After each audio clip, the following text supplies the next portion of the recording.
Welcome back. Welcome. Oh, Oh, I tried to match you. go ahead. Go ahead. What you go? Bring us in. Welcome back, everybody, to another episode of Tattoos and Jesus.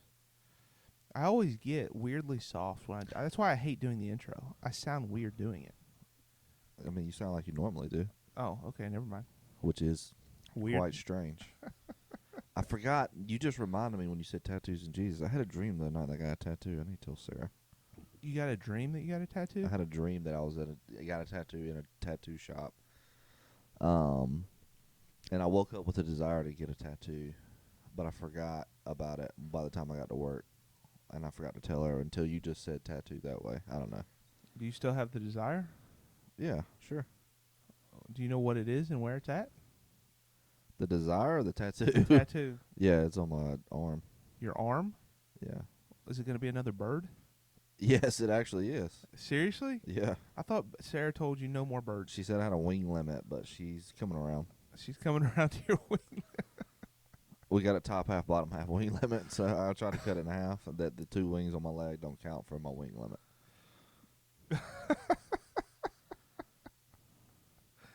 Okay. That's great. Yeah. All right. So, welcome back. What's up? I got a question. Mm-hmm. What is the longest you have ever driven in a vehicle or ridden? What's the longest trip you've ever made in one day?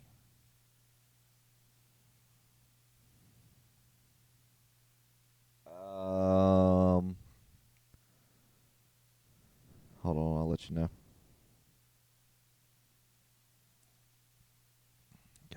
Actually, I don't remember the name of that place. Oh, what's the name of that place? I don't know. Myrtle Beach. Growing up, that probably would have been it. It's not a famous city. Dodge City. What Los the heck? Angeles. What the heck is Dodge City? It's a town in Kansas that's like famous. You ever heard of like Wyatt Earp and the whole Western gunslinger town? Have That's you Dodge been there? City. Have you Huh? been there? Yeah. Have you really? On my road trip with my brother-in-law a couple years ago, we went to Dodge City. Branson. Branson, Missouri. Yeah. Yeah, it's like the Pigeon Forge of the Midwest. Yeah. There you go. See, I knew you'd know That's it. pretty far. I don't. You drove there in one day? Don't understand why I was asking. Hold on, you. I'm gonna guess 9 to 10 hours. 13. 13? We went to a wedding. Me and two other guys. There's a guy that we knew from New York. He was one of the leaders at the mission place we always went to. Ended up becoming friends. He was getting married, so me and two other guys. He got married in Branson? Yeah, he moved to Branson. Did Elvis marry him? Yeah, he moved to Branson because that's where his wife was from. He met her at the ministry, and they came back and moved over there. So we drove in one weekend. We actually drove. Yeah, no. On the way back, we drove all the way back. On the way there, we stopped. On the way back home, we went Straight through. 5:30 in the morning. Shout out to Grayson. Drove the whole way. 5:30 in the morning, straight across the country until we got back to Gaffney at 7:00 at night because we stopped a couple times. Dang. You beat me. What was yours this weekend? Yeah. So, as you already know, and we went to Arkansas last week and then drove to Oklahoma City for the start of the softball World Series. And so my wife's a big softball fan. My parents live out that way. They're about to move back. And so they had invited us out there and said, hey, won't we go to the softball World Series before we move back? And so we went out there and went. Awesome time. It was great. But my parents, because they're moving back, they were like, hey, because I had offered, and they were like, hey, if you could drive one of our cars back, that would be really helpful since we're about to move back. And so my wife and oldest son, they flew back, and which is funny because their plane got delayed. And for a minute, me and my younger son were like, we're going to beat you back. Yeah. Like, this is a race, and we're going to beat you. They they still beat me back by 2 hours. But 2 hours? yeah, they left at 2:30. Their flight took off at like 2:30, and they were back at home by like 7:30. I left hours before that and showed up hours after that. Like, No. they still won. But anyway, but we were like, sure. And so I asked my youngest son, I was like, this could be fun. Let's do a little road trip. And so I asked Charlie, I was like, hey, I'm going to drive Gigi and Pops' car back when we go out there. Do you want to take a road trip with me? Like, let's ride. He's like, I don't know, Dad. And I was like, come on, man. It'll be fun. We drive across the country, see states you've never seen before. And he's like, I only got one question. Mm. And I said, what's your question? He said, does the car have a phone charger? And I said, yeah, we can have a phone charger. And he goes, then let's go. That's all he needed. That's all he asked for. And so anyway, and so I was nervous because when you look it up on a map, it's like 13 and a half hours. And I'm like, I've never driven. I don't. I take that back. You said 13 and a half hours. That's longer than... Yeah. But you did it faster than me How? because we stopped more times. Oh, well, yeah, but it's still the trip itself. Yeah, it's about the same. Yeah. And so in my head, I was like, I've never done this before. I take that back. Me and my brother-in-law did it, but like he drove part of the way. I drove this whole way. I didn't let my 10-year-old drive. So Might as well. anyway, so basically, I made sure I got a good night's rest, but I was like, man, I'm gonna get tired. And so the moment I woke up Saturday morning, I was like, I'm wasting energy. I'm wide awake. Let's hit the road. It was like 5:30 a.m. And Nice. so we were on the road by like 6:20. And they had packed the car with stuff they needed to move back. So the whole back of the car's packed. Me and Charlie are in the front of this little Honda CRV, and we just set sail. Heading out. We left, so we pulled out at 6:22, I believe is when it was, 6:22. And we pulled into my driveway at 9:15. And so it was right about 15 hours. Right about 15 hours. Did you love every second And of it? so here's the thing. Honestly, I did great. I was really impressed. Never got tired once. Didn't pound energy drinks or anything. But never got tired. Now, Sunday, I was tired. The day after, I was pretty exhausted all day. But like the whole drive, I felt good. Charlie was a great passenger. He did a great job. It was a fun time. Cruised through half the U.S. So it was fun. It was a good time. Didn't get pulled over. Man, That was good. what a win. The only thing that was funny is like 2 hours in, Charlie's like, Dad, this isn't what I thought it would be. Can you just take me back to Mom and I'll fly home? 2 hours in. And I said, no. You don't have a ticket, and I'm not driving 2 hours backwards. And he's like, this isn't what I thought it would be. I was like, well, what did you think it would be? He said, well, the car's full of stuff. He said, I thought it would be empty, and I could lay the seat all the way down and lay on my belly. That's all he wanted to do. And right. Like, your only question at first was, does it have a phone charger? That's what. And this next was, I was like, so you just thought you'd be able to sprawl out and just be king of the road? Yeah. I was like, yeah. Belly first. And I was like, no. So then a couple hours later, so Arkansas, you have to drive like catty corner across Arkansas. It takes a few hours to get through Arkansas. And finally, I'm like, dude, look, hey, listen, we're entering into whatever the next state is. And he's like, where were we? I was like, Arkansas. He goes, we're still in freaking Arkansas. Anyway, he's funny. A funny kid. We should Funny have him on the kid. podcast. Yeah. May or may not get posted, but we should have him on the podcast and do a full. He's a trip. We'll do a full interview. He's a trip. When he's in the right mood. Like, sometimes he has to be in the right mood. But anyway, so the last story I'll tell is we go into a gas station. And, because, oh my goodness. So we leave, and we stop at a gas station right away because I had to get something, like a little phone charger thing. And I grabbed a coffee. And I was like, Charlie, do you need anything? He's like, no, I'm good. This was 2 minutes after I left my parents' house. We pull into a gas station. I get this charging port thing I needed. Then 4 minutes after that, we leave, and he goes, Dad, I need to pee. I said, we were just at 5 minutes ago, we were at the house. 2 minutes ago, we were at the gas station. Like, what? He's like, yeah, I forgot to pee when I got up. And I just realized. I feel that. I'm with him. And I'm like, are you kidding me? So we have to stop again. But then, fast forward a few hours in, like, it was great. We stopped. It was 9 a.m. It felt like it was noon.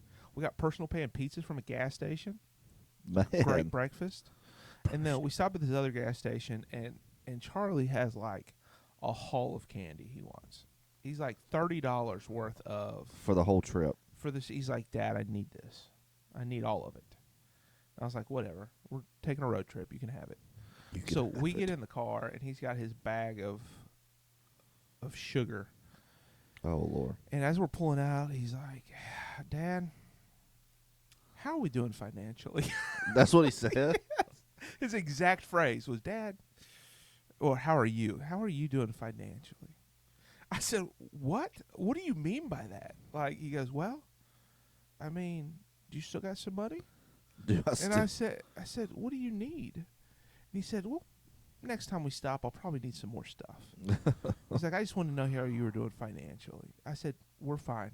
If you need something, we can get it. Yeah. Man. I mean, honestly, asking the important questions. I mean, he's checking in on you. Maybe he'll be a great counselor one day. Yeah, maybe. So, anywho, but I've been asking like a lot of my patients this week, like, 'cause when they first come in and you're like small talking and stuff, like, so like some of them that I know like travel and have like been out and stuff, I always ask them like, what's the furthest you've driven? And what's weird to me is there seems to be this weird cutoff at like 8 hours. Like, a lot of people have driven 8 hours. Not many people have went past 8 hours.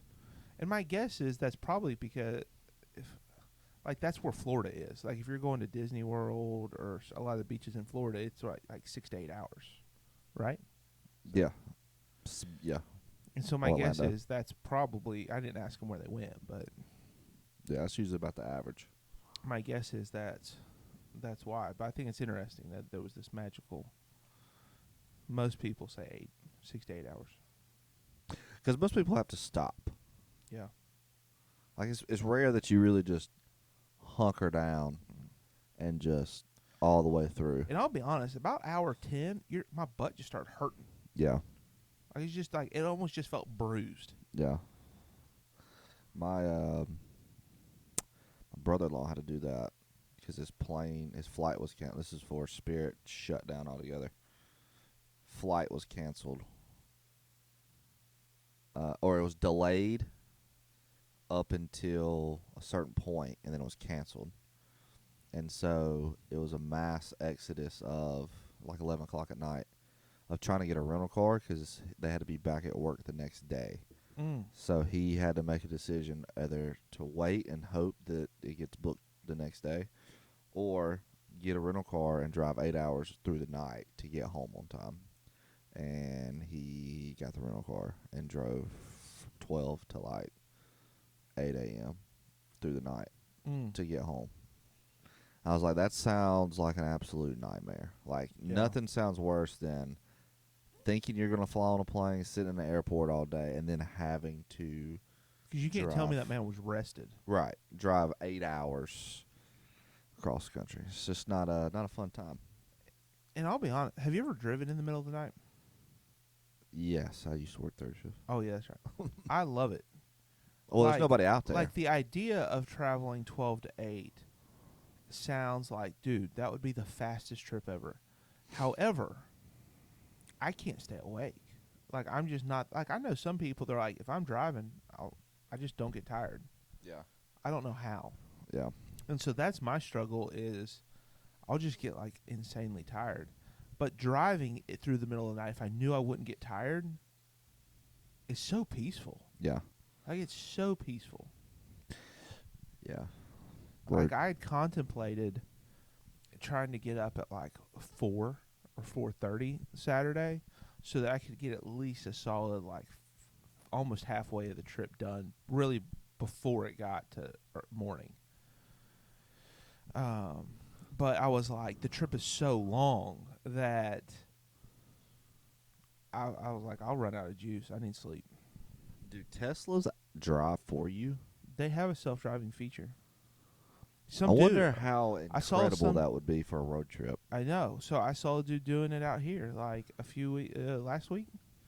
I pulled out from the office and was going up to the stoplight, and I stopped at the stoplight, and a Tesla was turning left across traffic, and the dude was just sitting there eating ice cream from Andy's, custard, like he was just sitting in the driver's seat eating, and the Tesla pulled out, steering wheel. I could watch the steering wheel was moving. So unless this man had some magic going with his knees, it was doing all the work. It even waited on a car. It like waited on a car to come through the intersection, and then it self drove itself. So yeah, I would imagine that would be pretty sweet, to be honest. See if there's a max time on these bad boys.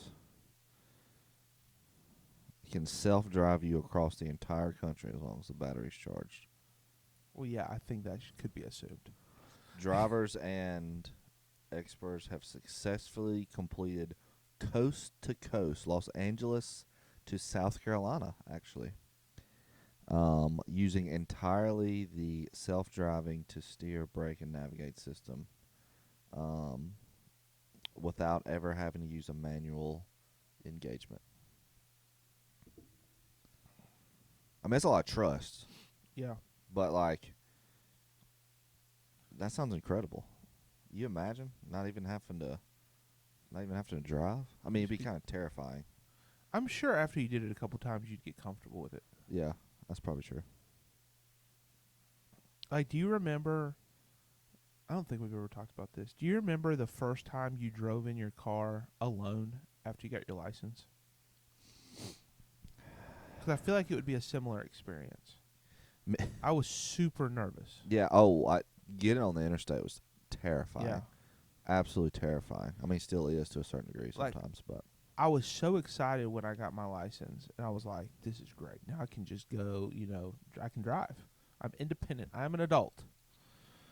And I remember the first time, I still remember pulling out of my driveway at the home I grew up in, pulling out to that stop sign, and instantly realizing I'm the only set of eyes making sure I'm safe right now. yeah. Where I just got used to, there was always a parent in the passenger seat being like, you're good, you're good. And it was like, it's just me. So I was like double, tripping, quadruple checking everything. Nervous as crap that something was going to happen. Yeah. That's true. The interstate is a scary one. It's terrifying. Me and Jonathan used to, back in the day, it was like 4 months before he got his license, and his mom bought him a Kia Rio. This is little white baby car. Kia Rio. And when I'd come over to his house, like, I don't know, probably every so often, we'd be like, you want to go sit in the car?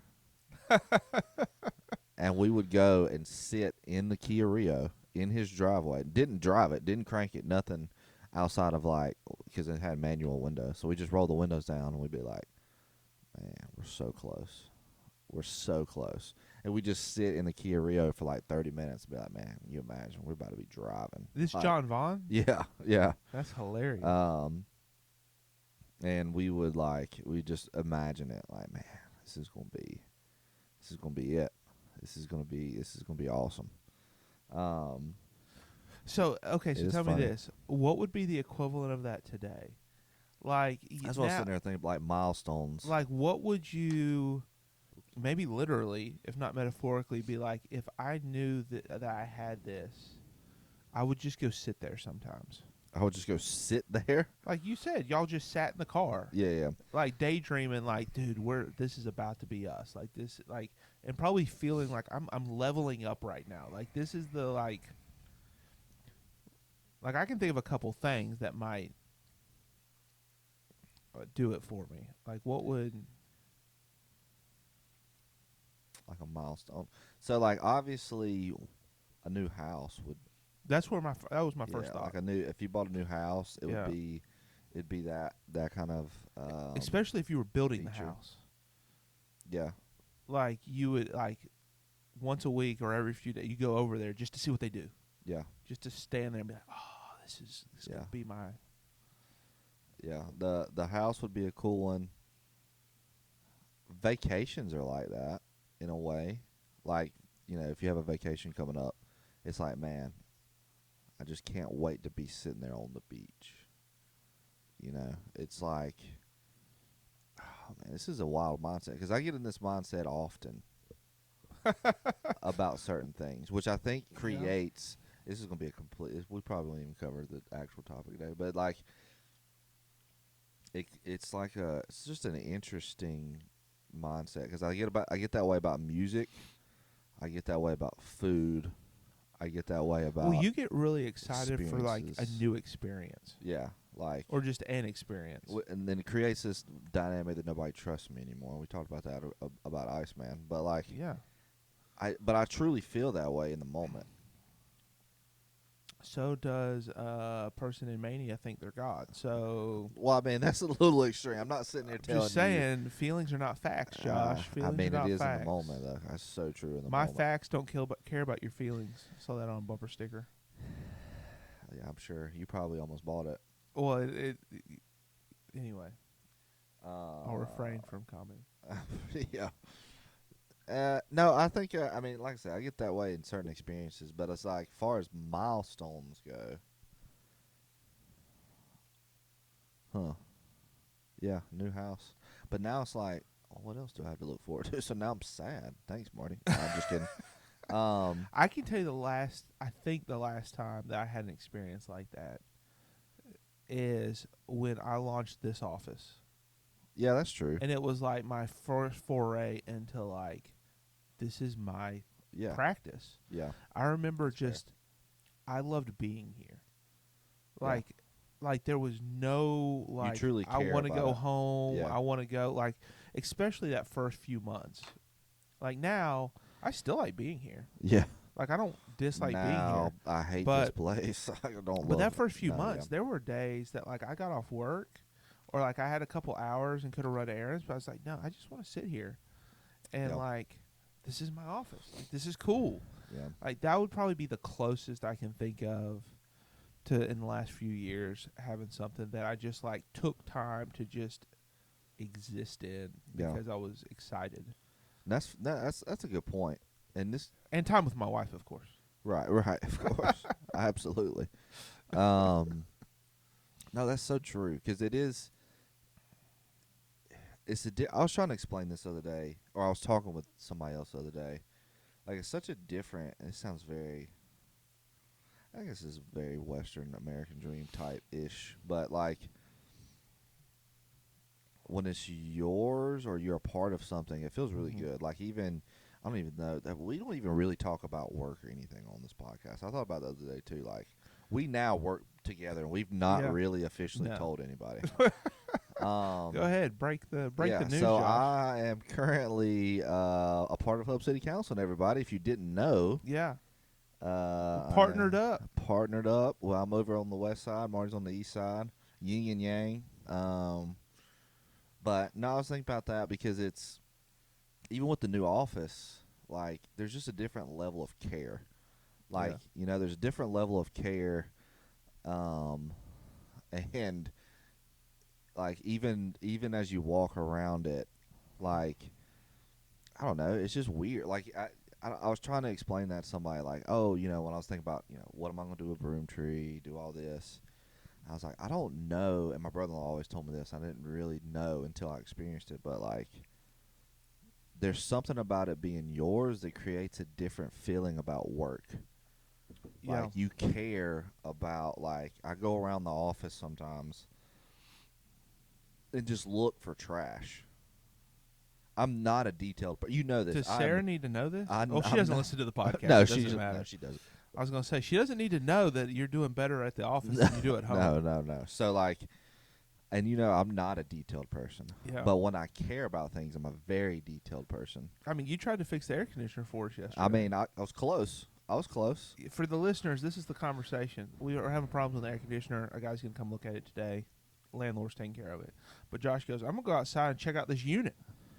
And I said, what are you going to look for? And he goes, well, there might be a dead animal. Yeah, I could at least see if there's like a bird or something in it. I couldn't be able to dissect the unit. And But to we be actually, fair, you actually accurately assessed the fact that it looks like it's from 1978. yeah, and all the rest of them were new. All so the it rest was of helpful. them looked much newer. But this bad boy was holding on strong. So fingers crossed we get a new unit. It would be one of those things. No, it's just a different feel. You care. Like, I'm caring about the air, what it's on. I'm caring if the lights are on or off when I leave. I'm caring if there's trash in the lobby, if the pillows are messed up. Like, what's the pot? Yeah. Like, what are the? There's just, and it changes.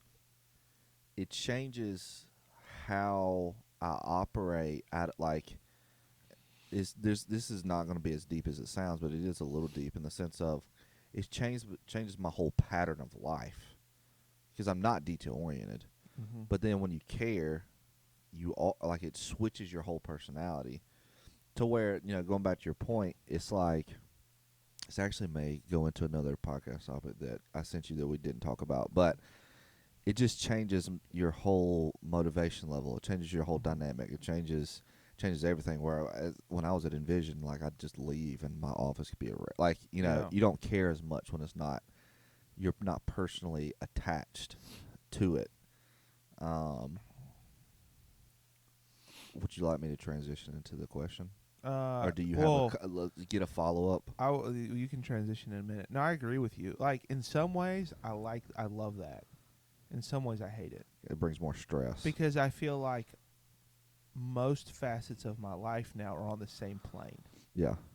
Right? So, like, my house and my family and my job, not that all are equal, but they're all an extension of me now.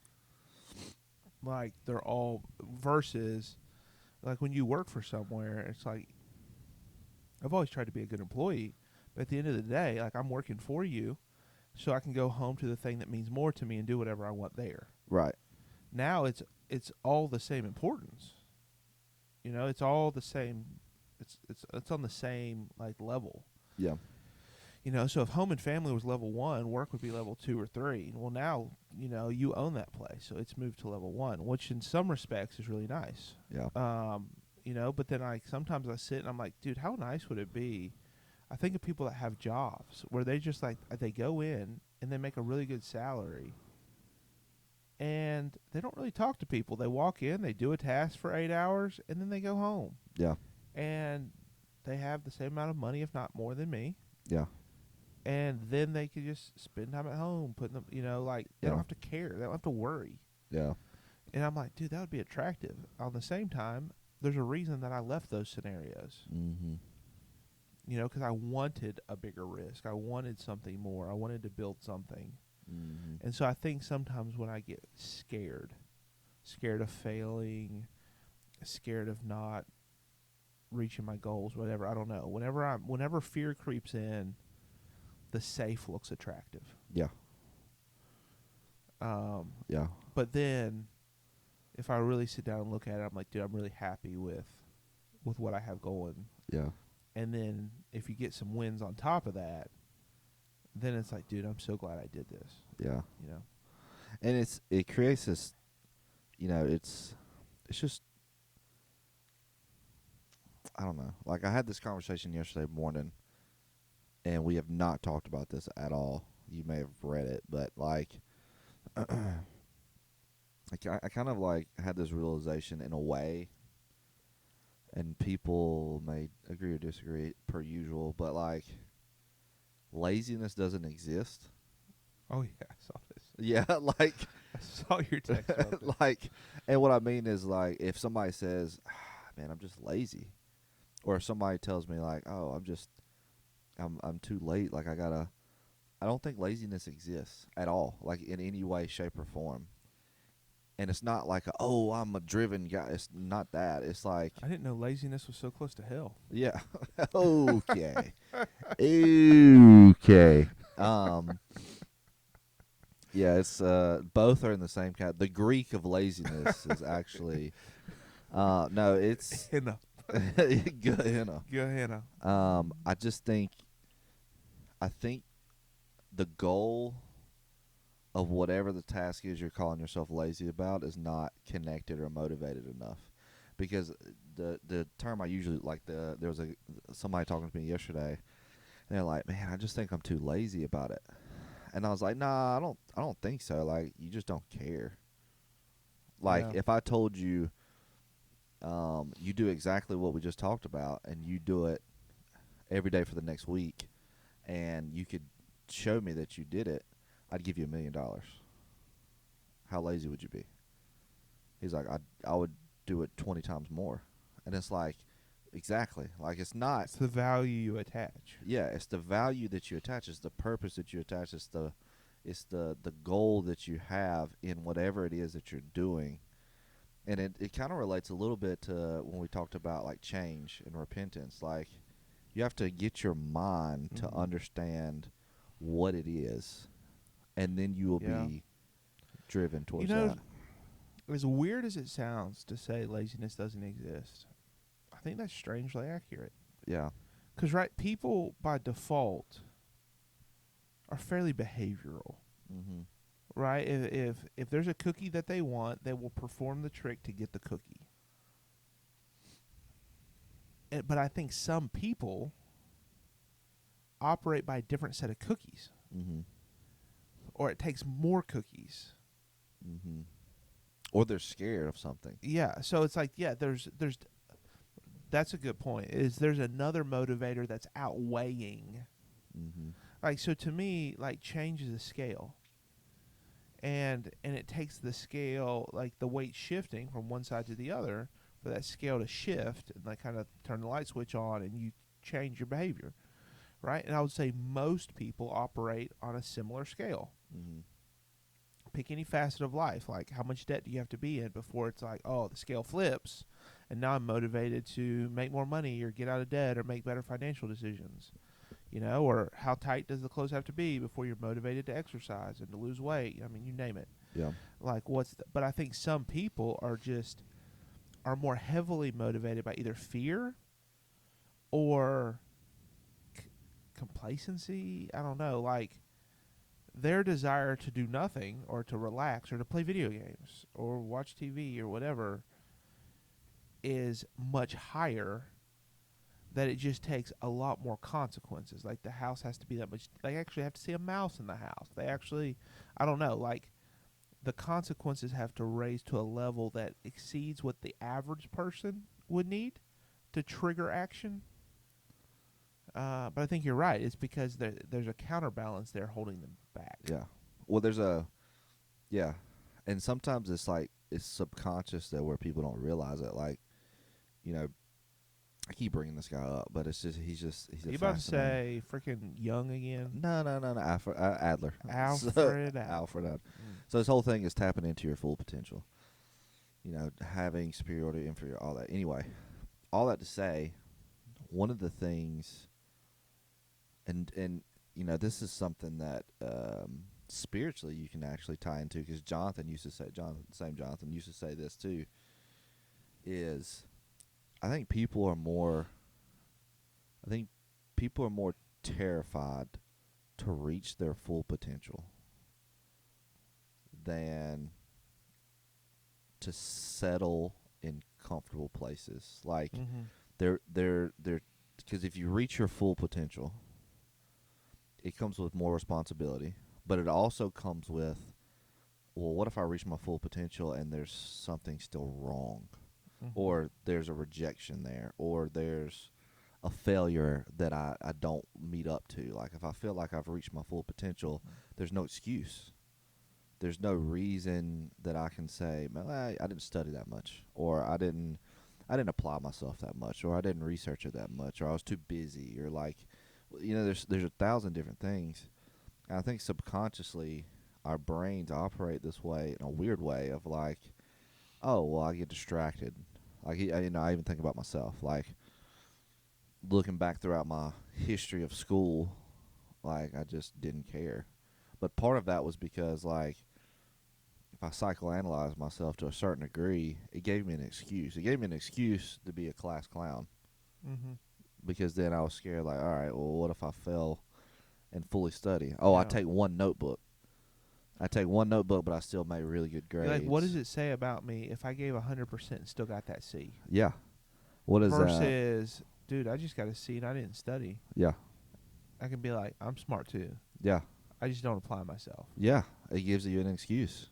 Yeah. And and I think it all I think all this really comes back to a lot of things that we talk about in the sense of like core beliefs, not feeling good enough, like so terrified that this becomes true at some point in our lives. But you know what is interesting is I think this is to pull this around to your neurological functioning. I think you see this amplified more in like the ADHD mind mm, because how often in you know if anybody here listening has a child that's ADHD or you yourself are a little ADD, in school, if oftentimes you tell me if I'm right here, if the subject matter or the topic or whatever you're studying just doesn't click for you, like if it just is like this doesn't matter to me, it's virtually impossible to get you to lock into it because it just hasn't risen to the point of significance. yeah, On the flip side, if it's something that you naturally enjoy or you're motivated to study, you outperform everyone else. yeah, It's not an intelligence issue, yeah, right? It's I don't know, a significance issue, yeah, you know, and so because it's, I guess this is what it comes back to. It comes back to dopamine, yeah, and I wonder if all of this that we're talking about, like laziness and stuff, it comes back to dopamine. It's like, what makes me feel better, right? If it's something I'm really interested in, I'll dive headfirst into it because there's a dopamine release that's enjoying that. But if I go home and my house is dirty and I'm like, oh, this is awful, I don't want to clean, or I could go watch the show I've been watching, yeah, that immediately gives me a dopamine release. mm-hmm. Whereas some people are like, cleaning and finishing cleaning is a huge high.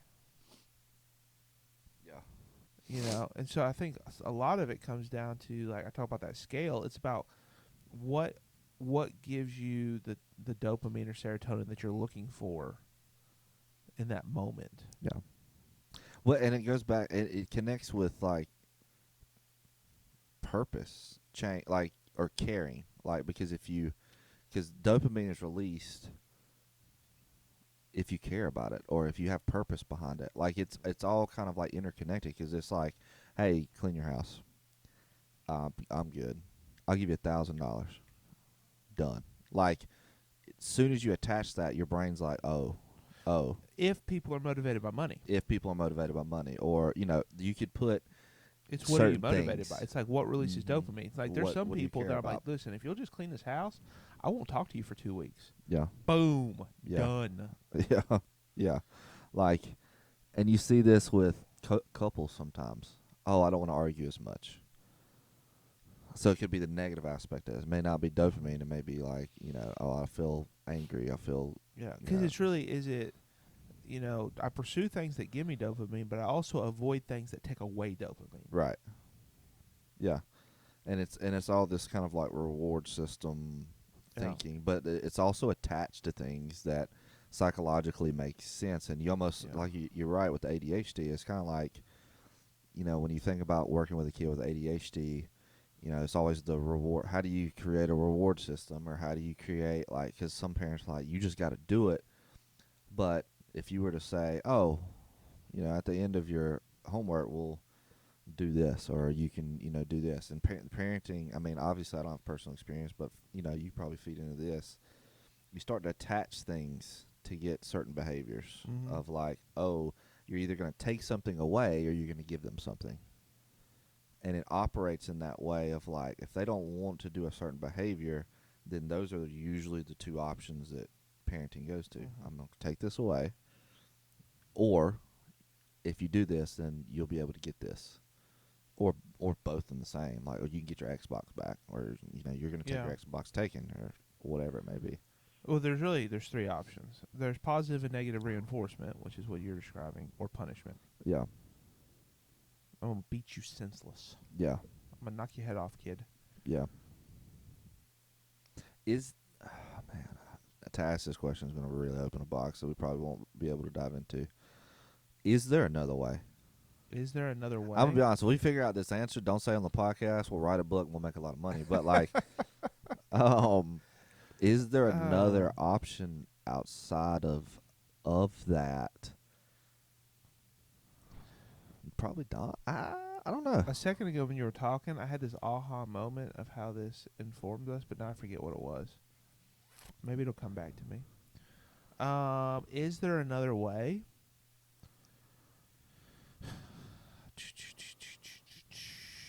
This a healthy because So this is hard because do I think there's another? David Goggins would probably say yes. yeah, I'm Because sure. here's the struggle: is on one hand I want to say no, like this is how God wired us, and not to like creep towards like an evolutionary perspective, but like you see it in animals. Yeah. Like it's a reward system pathway. It's pretty well studied. It's pretty like you see that from the lowest of it's a survival instinct, right? We like all the way up through humans. Now I think humans are far more developed than that, right? But it's still fundamentally the reward system pathway, right? Like as a child, we figure out one of two paths: either what makes my parents proud of me, let me do more of Mhm. that, or what keeps my parents from hating me, Mhm. let me avoid those things. Mhm. So it's either pursuing the positive or avoiding the negative, like you said, Mhm. right? Whatever that means. And so oftentimes I feel like we build a life, and there's a psychology guy that's kind of talked about this, is do we build a life that we want to live, or do we build a life that we think makes other people happy with us? Mhm. Like how much of our decisions and behaviors are Mhm. just conformity for acceptance? Like the persona built Like I think you perception. see this a lot with like in a lot of different areas, but talk about like deconstructionists, people that are kind of walking away from their faith. Mhm. It's like I think if you talk to those people, it's they built a Christian life either to get what they wanted growing up, the acceptance of their parents, I'm a good little Christian kid or whatever, or in the hopes of getting what was being promised to them, Mhm. fulfillment and happiness. But the reality was it was a skin deep, it was an external conformity, Mm. and it may have been for good reason or whatever, but then all of a sudden they grow up and they have this moment that's like, this isn't who I am. And so they call it deconstruction, but to me it's like in a lot of these cases, it's like it's just an external deconstruction. You're just taking off the mask that other people felt like were you, but you're just finally admitting isn't. Mhm. If that makes sense. Yeah. Um, and so I think we do that in a lot of ways. Like if I could look back at my life and say, hey, this was a persona that I carried forward. It actually goes a lot back to what we talked about a few weeks ago with the shadow, Yeah. Exactly. where there's this like life that we built. So anyway, Yeah. but it's this dopamine pleasure pathway, this reinforcement process that I think is just wired into who we are. Mm. And so on one hand, it's like, I mean, could there be another way? Maybe, because I think the argument would be there are pleasure seekers, right? People that tend to give in to more instant gratification, what makes me feel good today, despite potential long-term consequences, right? Like, am I going to eat the Taco Bell? Even though it's not healthy for me, it may cause weight gain, or it may cause diabetes, or high cholesterol, or whatever. And I'm not going to be healthy long-term, but it gives me instant gratification today, versus people that are I think disciplined would be the other side of this that people would say. Mhm. Somebody that is more intellectually driven in that they have a set of rules and guidelines and principles that they live by regardless of how they feel in the moment. Mm. But I would argue that's actually the same pathway, I do too. Yeah. because it's how you have learned Mhm. to experience pleasure, Yeah. Or what do you think is valuable? And Yeah. so the reality is, and an easy way that I think people have probably experienced this is, if you ever wanted to get healthy and decided you wanted to go run or exercise, go to the gym and lift weights, you name it, initially, the first time, number one, it's like a lot of times we're like, oh, I'll go when I feel like it. You never feel like it. Mm-hmm. But eventually you're like, all right, fine, I'm going to go to the gym. And you go, and it's miserable, right? Like your muscles hurt, like excruciatingly hurt after the first time you've lifted in, a year. Mm-hmm. Or you go run, and all of a sudden your legs feel like jello. Like it's a negative experience. You're like, I do not want to do this. Yeah. This is not fun. But if you push through that, you get to the point. Whereas now, like if I go to the gym, I go to the gym a few times a week. If I go to the gym now and I push myself hard enough that I'm sore the next day, it actually makes me want more. It's a pleasurable experience, not a painful experience. Because I'm like, ooh, I did something today. I grew today. I bettered myself. It, like, my interpretation of that sensation is now more pleasurable than it is painful. Mm-hmm. So it makes me want to do more because I feel like I'm getting benefit. Does that make sense? Yeah. And so part of me is like, it's the interpretation of events. In the same way, sometimes you hear about people that are trying to get healthier, or financially you see this, where, not spending money may have been bothersome, but they shifted their pleasure principle to, now I find pleasure in saving money, paying off debt, and preparing for the future. So now every time I eat at home, instead of feeling like I'm missing out, it's like, hey, this is money that's now paying off this car note, or and so it's changing the pleasure principle. Mm-hmm. Oh, I remember what I was going to say now. Anyway, go ahead. You guys just say. Go ahead. So when I was thinking about, and this is more of like the application piece of like, how does this help us? Like, if you're listening and you're like, okay, is a lot of, and I've said this on the pod, like, you don't get the cards that you're dealt in life, but the better you learn the game, the better you know how to play them. Mm-hmm. So the reality is how you're wired, what brings you pleasure, what motivates you, is, I think, largely shaped by genetics. Largely. And maybe genetics experiences. being... Like, for example, like, if if you meet you see this a lot of times in sports. If a man and woman get together and they're both athletes, the chances of them giving birth to an athlete is pretty high. Like somebody who is competitive, athletically gifted, and ends up loving sports. They may love a different sport than their parents. So some people could argue, do they really love sports, or did they just learn that by loving sports and performing well in sports, it makes my parents proud? Like, you could get in that argument. But the thing is, they're more probably naturally competitive. Like they're wired to be that way. Now, which sport they like or how they like live out their competitiveness might be shaped by their environment. But the fact that they are competitive, like sports, like to compete, it's an extension of their genetics largely. And so I think I'd be the opposite, but I want you to continue. This is because that's another podcast. But I think it's a good. I think it's a good point. But what I'm getting at is, like, if you sit here today and I asked you what motivates you, Yeah. the truth is there's probably some things that you're like, this motivates me, but I hate the fact that it does. Right? Like if somebody's like, I just love doing nothing. But it's like, I wish I wasn't like that. I wish I was, whatever. Yeah. And so there's the things that motivate us. And so when it comes to, like, going back to your statement of like, man, I'm just lazy. And it's like, there's probably some areas in our life that we're like, I wish I could address this, but I have not found a successful algorithm that actually gets me what I want in this, whether it be, and a lot of times it may be financial, it may be career driven, it may be spiritual, or it may be physical, some type of, health improvement. I think one question you can ask yourself is, what have I done in the past to try to generate action in that area? To, save money or pay off debt or advance my career or, whatever. And then ask yourself another question: what's an area of my life that I have succeeded, that I've actually accomplished a goal? What was different about the two? And my guess is the assigned value to accomplishing the goal was different. And then because you can reverse engineer it. Like, if you can figure out a way to Like, how can I change the value I see in this other area that elevates motivation, and then reverse engineer it? So then what are the steps that I need to take that capitalizes on what motivates me, capitalize on what motivates me, so that I can incrementally feel success, and it keeps momentum building to then get to that goal that I now have a higher value in, Mm-hmm. if that makes sense. Mm-hmm. And so, what motivates some people is not going to motivate other people, Mm-hmm. right?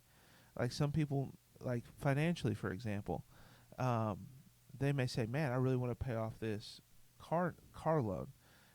Okay, well, what motivates you to do that? It's going to be different for different people. So some people may say, "I would rather, go get a side job and just take all the money from that side job and apply it to that loan." Where somebody else may say, "You know what? Like, I would just rather do all of my shopping and just agree to eat at home for the next year and set aside X amount of dollars per week to pay off that." Like, but if you take somebody that was like, "I'd just rather work harder and set that aside," and try to get them to be restrictive, it's going to be very hard for them to be successful. Now, would being more restrictive and disciplined in their life in that way be helpful? Absolutely. Mm-hmm. It may also just be unattainable in this phase of their life. Whereas they have some extra time and they're like, if I do this side, that's money I would have never made before. I can take 100% of that check and go apply it. And now I'm starting to feel that progress. And the truth is in doing that and in seeing it work, they then may be more motivated to be disciplined in other areas because they're like, dude, I can cut this in half by taking a little bit of money each week for my primary income and also applying it to this debt. Mm-hmm. But they're motivated to do it because they're seeing the success, the dopamine's coming, the value's being achieved. Mm-hmm. And so then it leads them to do harder, less historically motivating behaviors like save money in another area. Does that make sense? Mm-hmm. Because they're using their reward pathway to their benefit. Mm-hmm. So how do we find that? So, like, Or what happens if your reward pathway is like morally corrupt? yeah, like part of me, and this is why I would say it's more like not necessarily because in my mind genetics are things that we can't change. Mm-hmm. Like I'm wired this way, but a lot of people are wired this way based off of like environmental things. But like it's still to me it's still kind of the same, like what you're saying. Because But like if somebody's competitive, yeah, then and they're trying to like lose weight, I'm like, well, then how do you turn it into a game? yeah, How do you turn it into a competition? yeah. Which Whereas some people are not competitive and they're like, I don't give a rip. right. But I think I think that still comes from like environmental. But like I said, different podcasts. But like it's still the same. Like at the end of the day, it's like what do you value? Why you value it could be different, but what do you value now? Like, oh, I value comfort. Well, you're not going to do things that's going to make you uncomfortable. Or I value, you know, success. I value growth. I value challenge. Well, if those are then you're probably going to pick a career that's going to allow you to achieve those things. Or if you value comfort, if you value safety, you're going to pick jobs that probably give you a comfortable, like, oh, this is what I'm doing every week. This is what, but all of that is still learned and attached to a certain degree about, like, what am I scared of? What do I value and what am I scared of? And I think, you know, it's starting to change a little bit of, like, counseling in a way of, all right, if somebody comes in and they won't change, then those two things have to be there and have to be present. All right, well, what are you scared of and what do you value? Because at the end of the day, if you come in, you tell me you want to change, we continue to talk, I give homework, you don't do homework, then you don't value whatever it is that you actually think you value. There's something else there that's attached, but otherwise you do it. And so it's this interesting, and you see people come in most of the time off of a negative consequence. Oh, yeah. I'm anxious, I'm depressed, this is happening in my marriage. Most people don't land on the couch because of a winning streak. Yeah. And so it's usually a negative thing that's pulling them in, and it's really like trying to reshape that. Even when tremendously successful people come to counseling, it's normally for what I would identify as like a negative motive. Yeah. Such as, I'm doing really, really well, but I'm scared of failing. Yeah. Or I don't want to miss something. Yeah. I don't. It's still something that I want to build on this success as much Yeah. as I want to prevent problems. Yeah. And this, man, this is actually very good from like a political standpoint probably, but it speaks a lot to, your values, understanding, but also speaks a lot to education. Mm-hmm. You If you don't know it, you don't know. Like if you don't know how to manage money, then you're not going to manage money. Even if you value money, you're not going to be able to Mm-hmm. manage it. You see this a lot in kind of like lower income areas where if there's not a high level of education as far as financial management goes, you see this with athletes that have come out of those Yeah. environments, and there's always a constant environment of live paycheck to paycheck. That mindset of live paycheck to paycheck Yeah. doesn't change whether you have $1 million or whether you have $100. And it's just because it's a lack of not necessarily value, but maybe education. And so all these things start to, I feel like we're losing people right now. But it all makes sense from a societal standpoint. Yeah. But from an individual standpoint, if somebody's like listening to this podcast and they're like, I don't know what in the world y'all been talking about for the past 30 minutes, but somehow it's connecting. So let me ask you this. What would you say? What? Hold on. What would I say to those people? I don't know. Well, I would say this. Answer this question. It's the same question I'm about to ask you. 'Kay. Like, pick a sphere of life professionally, Mhm. right? As a business owner, counselor, like, do you know, like, what is the positive motivator that drives you and the negative motivator that drives you? In professional sense? Yeah, if I ask you professionally, I mean, you could answer personally, but like professionally, do you know? Because I instantly know, at least today, at least one of each. Yeah. Yes, for both. I mean, the obvious one is finances, one way or another. Losing money, making money. But Yeah. that aside, yes, from a personal / professional standpoint. Like, yes. I don't know if you want me to answer that, but I mean, you can. okay. Yes. I'll answer mine. So Go ahead. Go ahead. So I'll say this: like, one thing that motivates me, and I joke about this a lot, but it's only half a joke, is freedom and flexibility. Yeah. And so working as a full-time counselor is great. I like my job, but it requires me, like, if I want to make money, I have to be working full-time. And so for me, if I look 5 years down the road or 10 years down the road, I love the idea of having the freedom to travel more or go on vacation and my paycheck not change. Mm-hmm. Right? And so, like, a motivator for me in building a business is to create financial freedom, right? Not to be reckless, but just to be not, but that's one motivator is just freedom. Freedom with time, freedom Mhm. financially. That if you, so like the reality is there's some things that I hate doing.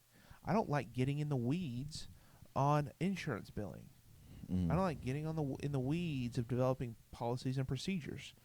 But if if I'm able to connect, like 5 years from now, if I have a good system in place and I have a good process in place, that significantly contributes to the success of the counselors that work here, the stability of those counselors, and the financial success of the business. Mhm. That are the ingredients of the freedom that I'm looking for. And so that motivates me to dive into the thing I don't like. Whereas if it was just, no, Marty, you eat what you kill and you just work for yourself, no chance I dive into these things. Mhm. It doesn't happen Yeah. because it doesn't benefit me. Yeah. It benefits me actually to do the opposite. To say if all I'm doing is working for myself, it actually gives me more freedom. Freedom's the motivator for me. Mhm. It gives me more freedom to pay somebody else to do it. Mhm. But if I'm building a business long term, it gives me freedom to dive in and learn how to do it, even if we still outsource it. Does that make sense? Mhm. Because freedom's the motivator, but it changes what it looks like depending on, is it just me, or is it, a multi-site agency? Mhm. Freedom changes what I'm willing to do today. Mhm. The negative is I don't want to feel like I failed my family Mhm. or the people that work here. Mhm. And so if I feel like I would say choosing the lazy way out on something, Mhm. right? If I'm like, oh, I'll just do the easy way. But I feel like, again, 5 years from now, it creates a weakness, a point of Mhm. failure that could cause the counselors that work here to feel untaken care of, Mhm. not respected, or financially unstable. Like my fear, and not to mention like the fear of going home to my wife and saying, I can't pay the bills this month, Mhm. or I can't take a paycheck this month, or whatever. Like situationally, that's fine, Mhm. but I don't want to bankrupt an agency, or I don't want to, my fear of failure. Mhm. So I would say those are two kind of the bookends. Is I don't want to fail. Mhm. I'm okay with having moments of failure that teach me, Mhm. but I want to believe, I want to hope that I will look back on my career and say it was an upward trajectory. Mhm. That even the moments where we screwed up, like we learned from it, we bettered it, and we still came out on top. Like we still moved in a good direction. Mhm. And so I'd say on one, and I think that's common for a lot of people. They don't want to feel like failures, Mhm. and sometimes the fear of failure causes them to not take the risk. And for some people that causes them to take the risk. Mhm. But anyway, so on one end, the negative, if that's the right word, is I don't want to fail. But the other side, the positive that drives me, is my pursuit of freedom. Mhm. And which is funny because I heard a quote a couple months ago that has stuck in my head ever since. It says entrepreneurs will work 80 hours a week for themselves to avoid working 40 hours a week for somebody else. Yeah. And I'm like, that's 100% true. Yeah. Like I eat, breathe, and sleep this stuff. Yeah. Like I probably mentally work 12 to 14 hours a day, Yeah. and I wouldn't have it any other way. Yeah. I would much rather do that than clock into somebody else's clock for 8 hours. Mhm. I mean, I could be bought. Don't get me wrong, but Yeah. it's just like. But I would say those are my two answers: freedom and failure. Mm.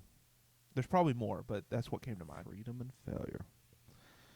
Very Baptist of me to do two F's. I mean, honestly, do you mean keep it in the same Freedom, realm? failure, and And frolicking. frolicking. So I'll make mine somewhat simplified because I think it's bookends on the same thing. Like, this is gonna sound bad, and I know that we're business associates, but which is actually gonna make it good that we are business associates.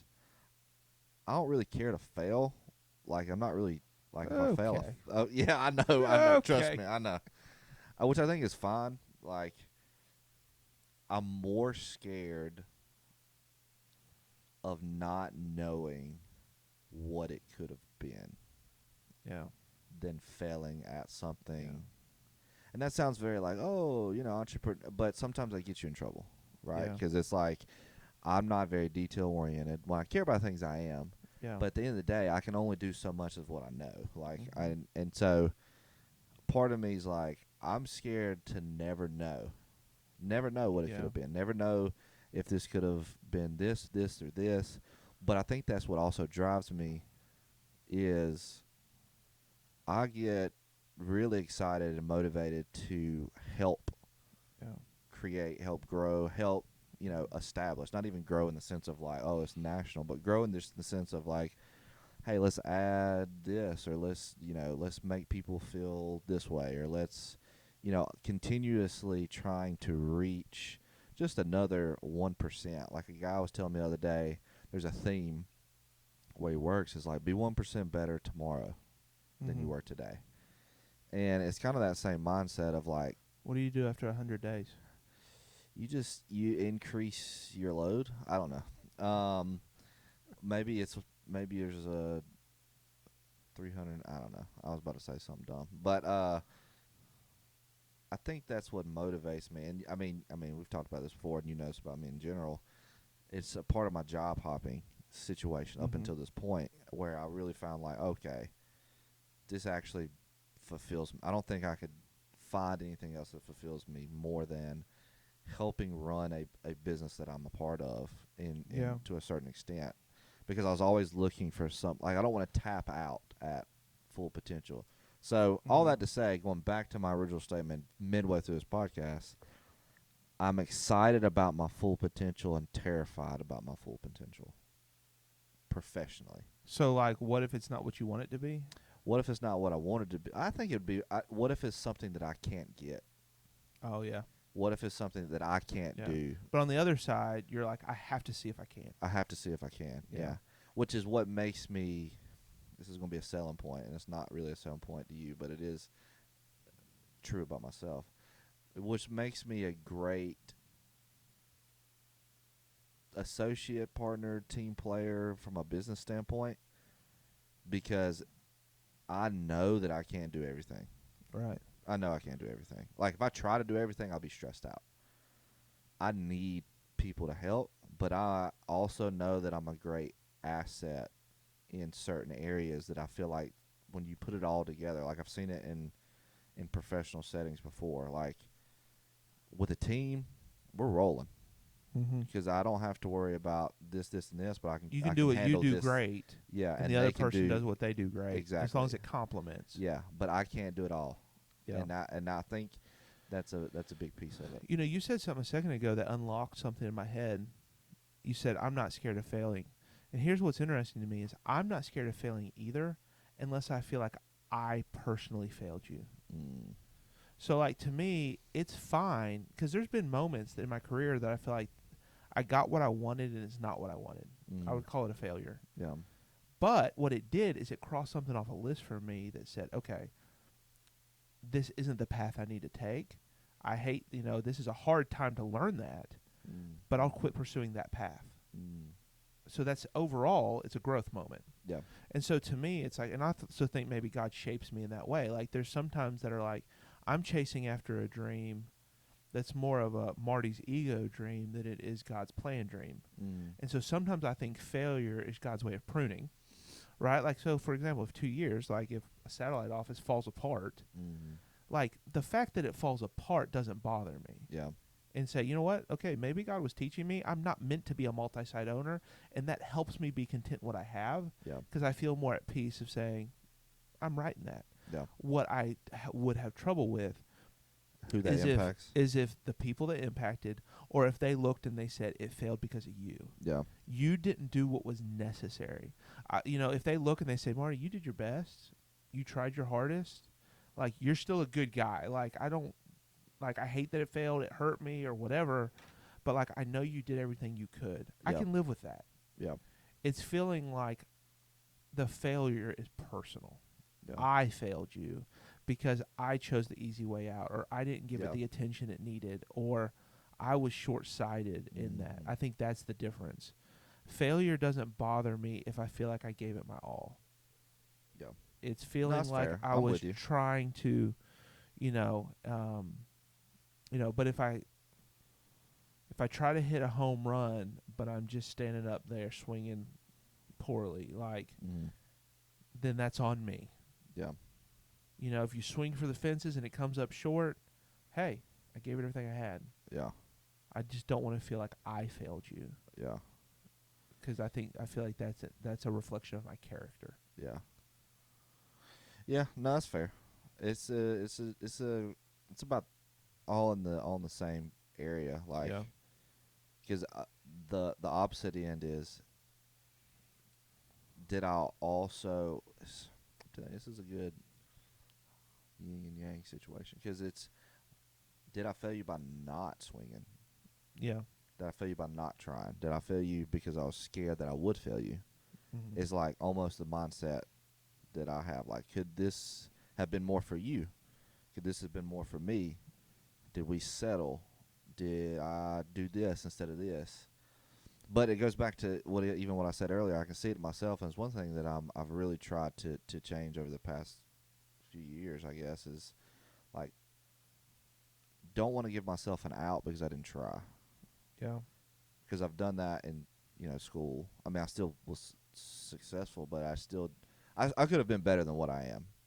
In all honesty, like I could Could have have been a been. doctor right now. I mean, I could Doc have Martin. applied myself and been a lot better. I feel great about Yeah. my life, but I also know that I sold myself Yeah. short. At the same and time, it's other like, than I don't know, maybe student loans or something, would you have a different opportunity now than you if you would have done better? no idea. Like when I look back, and we got to wrap up. We're out of time. But like when I look, We've I bet like this one's a sometimes long when I one. look back, like I've heard my sister say this before, or my mom, somebody. It was like my sister outperformed me in school, but was always mad because I didn't try, but my grades were still good enough. Yeah, Right? And like I can't help it. I'm so a genius. yeah, No, I'm just kidding. But like when I look back at my schooling, I still had the same degree. The consequences of effort was I didn't have all the scholarships. I didn't pursue them. My grades didn't warrant them. Like, and I had good grades, but not. I was just a mediocre. Like it was just good enough. And so I walked out with a bunch of student loans. On the flip side, what motivates me is to get free money. So I found an opportunity working for the state that had loan forgiveness. yeah, And so I still didn't really pay that much on my student loans. I committed to a contract for several years, and I got a lot of those paid off. yeah. Whereas my wife had good grades, and she worked hard to get a ton of scholarships Mm-hmm. and came out of school without student loans. Mm-hmm.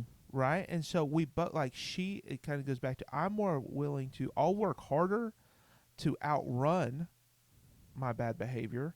She's more disciplined to save to prevent the bad behavior. Yeah, Right? Like, don't get me wrong, that's always the safer option. It's better, yeah, but it's just we're wired differently. yeah, But I was still motivated to not say I underperformed and I have this consequence of all these student loans, and now I'm just going to suffer with them forever. yeah, I was still motivated to figure out a way to out engineer them, yeah, and it worked. And so it's like it's how we're wired differently. yeah. And so anyway, all right, we're out of time. We got to wrap We up. we thank you for everybody that finished this podcast Thank with you us. for But the ride. okay, final thoughts. Final Yeah. thoughts. Wrapping up. Reflection thoughts. Mm-hmm. Summary of the pod. What will help people at the end of this podcast if you made it? Yeah. Well, for Right. me, it's what I would help people is figure out what is your positive motivator, your negative motivator, and how can you leverage that in situations where you want change to Yeah. create change. Yeah. And I would say Figure out your cookie. Figure out your value. Yeah. Figure out what you value. Mm-hmm. Figure out what you're scared of. Figure out what and they're Yeah. probably directly And aligned. if you can from that. figure out how they connect to the thing that you want to be different in your life, motivation will follow. Yes. So, Done. all right, that's a wrap. Until next time, y'all behave yourselves. Holla.